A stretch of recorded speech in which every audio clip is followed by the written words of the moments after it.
বাংলায় খেলোয়াড়ের অভাব নেই, যে কোনো গ্রামে যান একটা ফুটবল তো পাবেনি। ফুটবল ক্রিকেট নিয়ে ঘোরাঘুরি করছে। আমি নিজে যদি ফুটবল নাচাতে পারি তাহলে আপনারা কেন পারেন না ভাই? আমি তো খেলোয়াড় নই, আপনারা তো খেলোয়াড়। আমরা তো ছোটোবেলায় সুইমিংও, আমার বাড়ির সামনে গঙ্গা, সুইমিং করতে যেতে হবে কেন? ওই সাঁতার কাটতাম ছোটোবেলায় এপার ওপার, গঙ্গার সামনে তো চিরকালই আছি। তো সেরকম আমরা ডাঙ্গুলিও খেলে মাথা ফাটিয়েছি। আমি ফাটাইনি, আমার দাদা ফাটিয়েছে, কিন্তু আমাকে পরে ফেস করতে হয়েছে। পিট্টুও খেলেছি আমরা, কবাডিও খেলেছি, স্কিপিং যেটা আমরা লাফানো দড়ি দিয়ে, সব খেলাই করেছি টুকটাক। বলে গদি খেলা কী সব বলতো,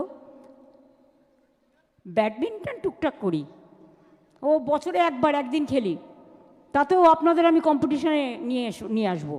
বছরে একদিন খেলি। বাট বিশ্ব এখানে আছে আমার পার্টনার, কখনো কখনো দ্বিবেদী স্বরূপও আমার পার্টনার হয়ে যায়, কিন্তু আমরা বছরে হয়তো একদিন দুদিন চান্স পাই, কারণ আমাদের টাইম হয় না। সুতরাং চেষ্টা, ইন্দ্রনীলও খেলে, বাট ইন্দ্রনীল খুব বেশি ভালো খেলে না, বিশ্ব বেশি ভালো খেলে, কিন্তু বিশ্ব চালু আছে, ছোটো ছোটো বল দেয় যাতে আমি আউট হয়ে যাই আর কি। ও জানে যে আমি অতবার মার খেয়েছি, আমার কোমরে চোট আছে, তাই নিয়ে আমায় করতে হয়। তার সাথেও চালাকি করে, আর আমি জানি ও কোন সিস্টেমে খেলে। সুতরাং এগুলো সহজাত প্রবৃত্তি, সাইকোলজিতে যেটা বলে, এগুলো তৈরি হয়ে যায়।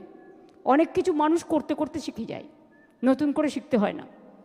যাই হোক, যদি কাউকে কোনো ভুল কথা বলে থাকি আমি ক্ষমা চেয়ে নিচ্ছি। আমি কাউকে কিন্তু দুঃখ দেওয়ার জন্য নয়, আঘাত দেওয়ার জন্য নয়, কিন্তু লড়াইটাকে লড়াইয়ের মতো করে করতে হবে। মনে রাখবেন, কেউ কেউ বড় বড় কথা বলতে পারে,